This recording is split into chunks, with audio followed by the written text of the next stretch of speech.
Bonjour, bienvenue sur la page au conseiller de Alex. Aujourd'hui, nous parlerons d'une préoccupation d'un internaute qui demande à savoir qu'est-ce que vous encourez si vous avez été admis dans une université et vous étiez à une période où on vous avait envoyé la facture de l'école et tout. Non seulement vous n'avez pas payé la facture de l'école, vous n'avez pas fréquenté aussi et tout. Bon, dans l'échange avec l'internaute, j'ai compris que apparemment il a vécu une situation où il n'a pas fréquenté. Il a eu sa facture de l'école et il ne sait pas ce qu'il encourt. Ce que je voudrais donc partager comme expérience à ce niveau, c'est que ce qui risque fort de t'arriver à toi si tu es dans cette situation. Déjà, si tu as été admis dans une université et que tu n'y as pas fréquenté, ou bien pour des raisons techniques ou pour une autre raison, tu n'as pas pu fréquenter et tu as reçu la facture de l'école en fait. Il y a 2 ou 3 choses que tu dois faire. La première des choses, c'est rapidement être dans les délais pour annuler ton inscription au cours de la session. Tu annules rapidement ton inscription au cours. Ou alors tu fais le report de ton admission. Donc, il y a des cas qu'on a vus ou qu'on voit qui n'ont pas pu être sur le territoire pour des raisons techniques parce que la procédure suit encore son cours et ça prend du temps. Ils n'ont pas pu être là à temps pour faire leur cours. Maintenant, ils doivent contacter immédiatement l'école qui va leur donner une admission nouvelle. Donc en posant leur problème, ils auront une admission nouvelle. Et la deuxième des choses, l'autre conseil, c'est que quand vous avez annulé votre inscription à la session, parce qu'il faut connaître les termes qu'on utilise ici. Il y a l'inscription à la session ou bien l'inscription au cours. C'est presque la même chose. Donc il faut rapidement avoir fait cette procédure administrative, soit par un mail, parce que vous écrivez à votre programme à l'adresse qui vous écrit régulièrement ou qui est sur votre lettre d'admission, vous leur écrivez. Même si ce n'est pas eux qu'il faut écrire, ils vont vous répondre. Ils vont vous donner la bonne adresse vers qui vous dirigez. Même si vous n'êtes pas au Canada, faites cela. Même si vous avez changé de projet, que vous ne viendrez plus, sachez que cette facture, voilà ce qui risque de vous arriver. Si vous ne faites pas ça et qu'après peut-être vous êtes allé dans un autre pays, vous n'avez plus les projets de venir ici, mais sachez que vous avez une facture au Canada, une facture impayée. Et dans votre dossier, c'est là. Parce que ici, tous les services sont en collaboration. Tous les services sont en collaboration. Donc, vous avez un dossier ici, qui peut être même un dossier au tribunal. C'est pourquoi vous voyez, vous attendez souvent les gens dire, mais j'ai fait la procédure, c'était peut-être ma première fois. Mais je ne sais pas pourquoi on me dit que mon dossier a eu ceci, a eu cela. Justement parce que peut-être vous avez introduit quelqu'un dans votre dossier qui avait un contentieux. Soit vous-même vous oubliez que vous aviez un contentieux au Canada, même si vous n'étiez pas là, mais vous avez une dette. Vous avez une dette que vous n'avez pas soldée. C'est un peu ce qui risque de vous arriver. Donc il y a beaucoup de gens qui sont dans cette situation de colle. On vous a collé. On vous colle les 5 ans, 10 ans de ne plus venir ici là. Vous avez un dossier noir.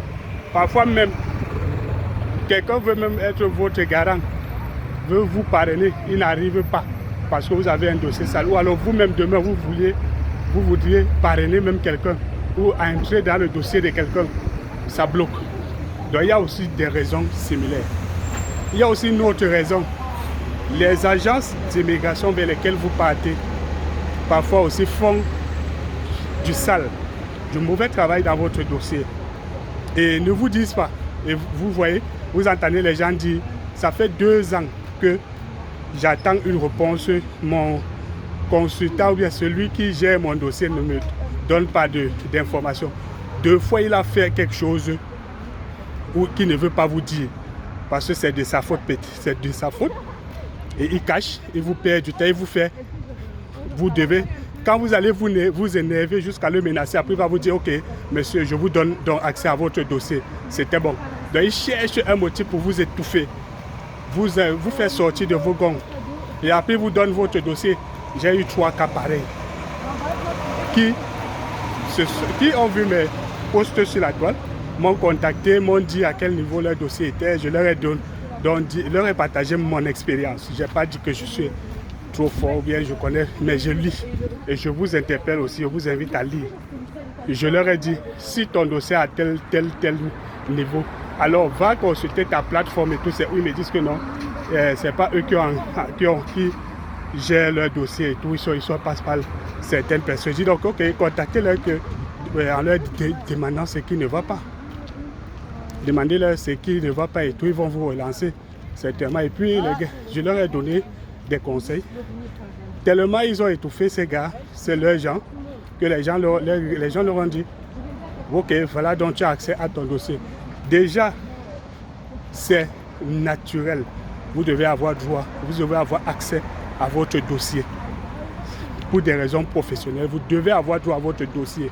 Maintenant, pour des raisons aussi contractuelles, entre vous et celui qui, peut-être vous avez eu un contrat d'accompagnement dans votre dossier d'immigration, vous devez aussi lui payer ce qui vous a taxé et tout. Maintenant, vous aussi, vous devez avoir droit, vous devez avoir accès à votre dossier en ligne.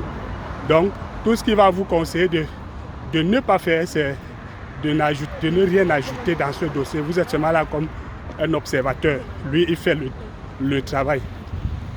Tout consultant qui ne vous donne pas accès à votre dossier, peut-être, ça peut être pour des raisons que il ne vous fait pas confiance, qu'au départ, il a vu que vous étiez quelqu'un qu'à un certain niveau, vous pouvez lui dire, ok, je n'ai plus besoin de vous, et tout, et vous pouvez suivre la suite de votre procédure, et tout. Mais le tout, c'est la base.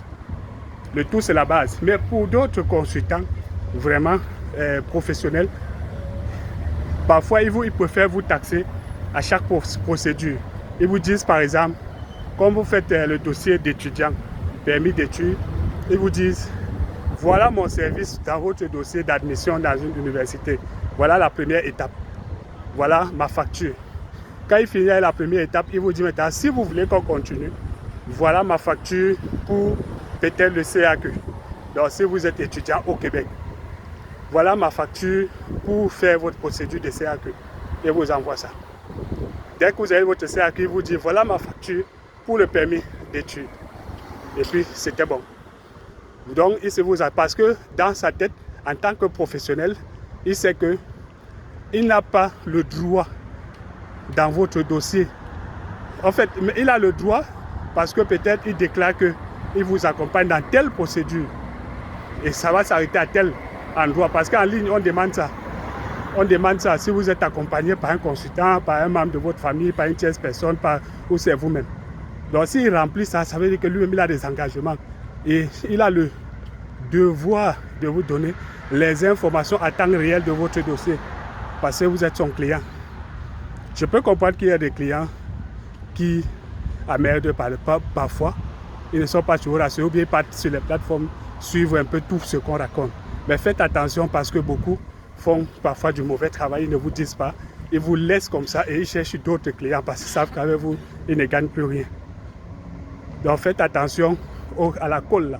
Parce que quand on vous colle, imaginez vous avez une facture de 7 000 $, 8 000 $ pour une session, vous n'avez pas payé. Quand vous ne payez pas là, priez Dieu que vous soyez dans une école où ça ne continue pas. Peut-être on va écrire dans votre dossier que vous avez échoué à la session. Et on vous relance encore, on vous met encore dans la prochaine session.